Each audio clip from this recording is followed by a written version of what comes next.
Yes, ibihe byiza kuri mwe mukunda kandi mugakurikira ibiganiro bya Imena TV Show. Nizere ko mumeze neza aho muri hirya no hino ku isi, kandi nizere ko muri amahoro. Birashoboka ko ushobora kuba utameze neza nonaha, birashoboka ko ushobora kuba ufite ibibazo bitandukanye.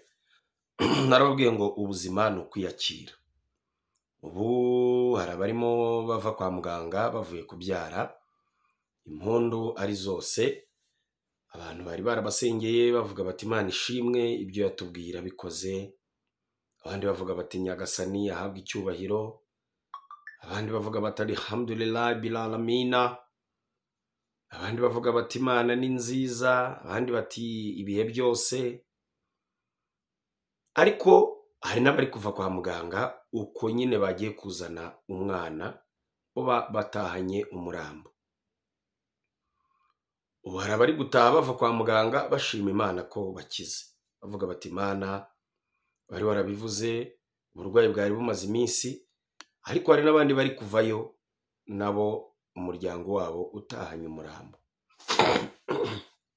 Ibyo bintu narabibabwiye ko ku isi no kwiyakira. Hari abari kujyayo bo barembye bameze nabi. Ubu hari umuntu bahamagaye bamubwira ngo tayari wa murwayi wawe birarangiye. Wari umuntu bahamagaye rwose bamubwira gutyo. Hari n'undi bahamagaye bamubwira bati imodoka ikoze impanuka. Wenda wowe uri ku rwego rw'imodoka. Hari abo babwiye bati indege yagomba guhaguruka isaha izi n'izi yahagurutse isaha iyi n'iyi ikoze impanuka, abantu bose barimo barapfuye. Ariko hari n'uvutse nonaha uri gutegura pati ya anniversaire. Niko bimeze. Bari gutegura pati ya anniversaire, ukuntu bari burye, aho bari burire n'aho bari bunywere. Ubu tuvugana hari abantu bari gutegura ukuntu bari buze guserebura imyaka 15 cyangwa 20 bamaze babana. Noneho hari n'abandi ubu tuvugana barayi barwana kandi bingo. Ubu noneho hari n'abamaze gukora icyo twita divorce, hari abamaze gusinyura. Amubwira ati Imana ishimwe. Ubu hari umuntu wagiye mu rusengero upfukamye uri guha icyubahiro ati sinjye warota kigiye. Kiriya kigore cyendaga kuzanyica, nari kuzicana nacyo mu nzu. Kiriya kigabo twari kuzicana, Imana ishimwe ntandukanyije nacyo. Ariko ubundi ku kireta itashyizeho uburyo umuntu yabana n'umuntu yakumva badahuje bakitandukanira, cyangwa gutandukana ntibigorane nk'uko gusezerana imbere y'amategeko bitagorana. Ntabwo abantu niba bagiye ku murenge bagasaba itariki bakagira gute bakabasezeranya, kubera iki hatajyaho gahunda yo kujya abantu bumva batagishobokanye hanyuma bagatandukana bitagoranye ngo umuntu agombe no kujya mu manza. Biriya bintu nabyo mba mbona harimo uburyo bwo guhambira umuntu ku wundi. Anyway rero reka nongere mbahe ikaze, ubwo tuba tuganira nyine kuri experience y'ubuzima. Nitwa MC Imena Gitero, ngarutse kuri motivation of the day. Nuvuga ngo murabizi twemeranyijwe ko buri munsi tuzajya tubaha icyo twita motivation, cyangwa se ijambo rishobora kugutera imbaraga ry'umunsi. Reka rero nkwibutse ko ntashobora guhaguruka hano ntakubwiye ishuri ryiza. Ibi bintu nzabivuga kugeza igihe mubyumviye abakunzi banjye, waba uri mu mujyi wa Kigali, waba uri mu ntara, waba uri Burayi udukurikiye. Nta handi hantu umwana wawe ashobora kwiga ngo atekane. Nta handi hantu umwana wawe ashobora kwiga ngo havome uburere bwuzuye ikinyabupfura. Nta handi hantu umwana wawe ashobora kwiga ngo adidibuze Igifaransa neza, avuge neza Icyongereza adategwa.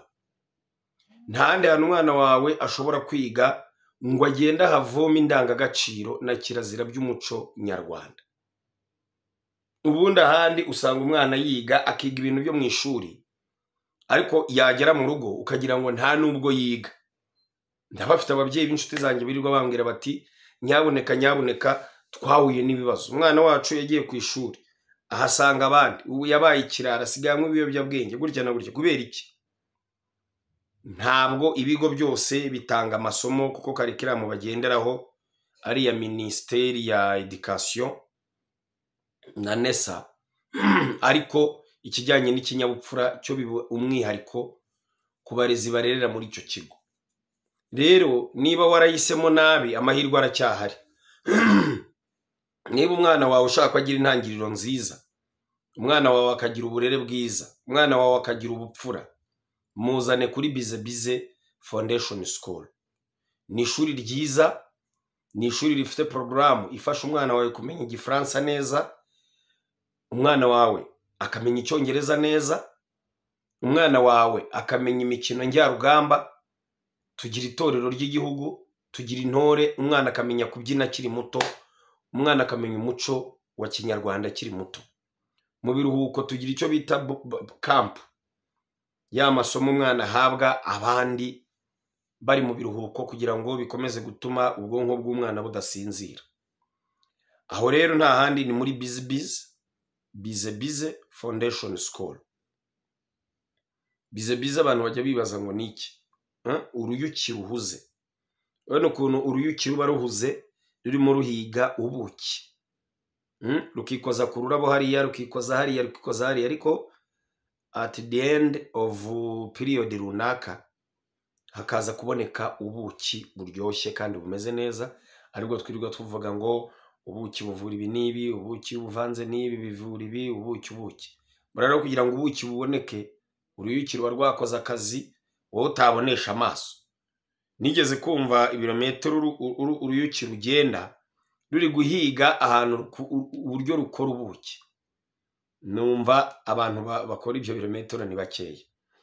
Motivation y'uyu munsi rero iragira iti, Bize Foundation School rero iherereye hano mu karere ka Gasabo, mu murenge wa Kinyinya, mu kagari ka Kagugu, mu mudugudu wa Giheka, imbere y'umunara. Uhita ubona ibirango byiza. Zana umwana wawe, turacyakira abana, yaba muri nasari ya mbere, nasari ya kabiri, nasari ya gatatu, primaire ya mbere kugeza muri primaire ya gatandatu.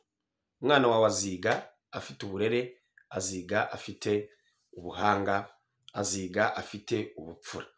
Muzane rero muri Bize Foundation School. Motivation y'uyu munsi iragira iti, amafaranga yose waba ukorera, ntukazajya usuzugura amafaranga. Uyu munsi ushobora kubona amafaranga ukorera ari make ugereranije n'ibyo ukenera. Abantu benshi muri iyi minsi bari mu buzima bwa bihwanye, ariko uri mu buzima bwa bihwanye ntabwo ubabaje nk'uri mu buzima bwa birutwa. Tugira ibimenyetso bigera nko muri 3 cyangwa 4. Hari bihwanye, hari biruta, hari na birutwa. Ubuzima bwa birutwa ni ubuzima umuntu abamo, udufaranga twose akoreye tukaba dukeya bijyanye na depanse agira mu buzima. Iga kumenya kujera no gutekereza uko wabyaza umusaruro amafaranga ukorera. Witangira gutekereza ko ari makeya. Motivation y'uyu munsi iragira iti, amafaranga ufite nonaha, amafaranga ushobora kwinjiza nonaha, wayabyaza umusaruro. Ariko tujye tubyibuka, hari abantu bipasa muremure. Wowe ukorera 50,000, urashaka kuba mu nzu y'100,000, ngo kubera ko inshuti yawe umuntu mwiganye muri kaminuza, umuntu mwiganye muri segonderi, excuse me, aba mu nzu y'100,000, ntabwo uzatera imbere. Motivation y'uyu munsi iragira iti, fata udufaranga ukorera, nubwo ubona ari dukeya, nubwo yita make, ayo wayabyaza umusaruro akakugirira umumaro kandi akagirira umumaro n'abagukomokaho.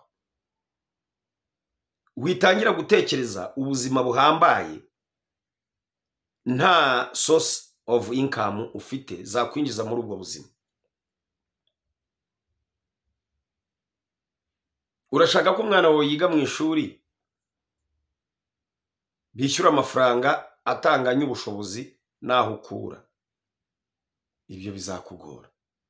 urashaka kwambara urukweto nk'urwo runaka yambaye, ibyo bizakugora. Urashaka kwambara ibaze nk'iyo runaka yambara, ibyo bizakugora. Usanga umugore yashyize umugabo ku nkeke, ndashaka kwambara nk'umugore wa runaka, ndashaka kumera nk'umugore wa runaka. Ugasanga umugabo arashaka kunywera ahantu no. Motivation y'uyu munsi iravuga ngo ubushobozi ufite, ubushobozi ubona, ibyo winjiza si bike. Iga kubyaza umusaruro ibyo winjiza. Iga kubyaza umusaruro amafaranga ubona, bizakugirira umumaro, bigirira umumaro n'abagukomokaho. Nitwa MC Imenagitero Moses, nyobora ubukwe, inama, anniversaire n'ibindi, tukagira n'itorero n'abavuga amazina y'inka na sonorisation.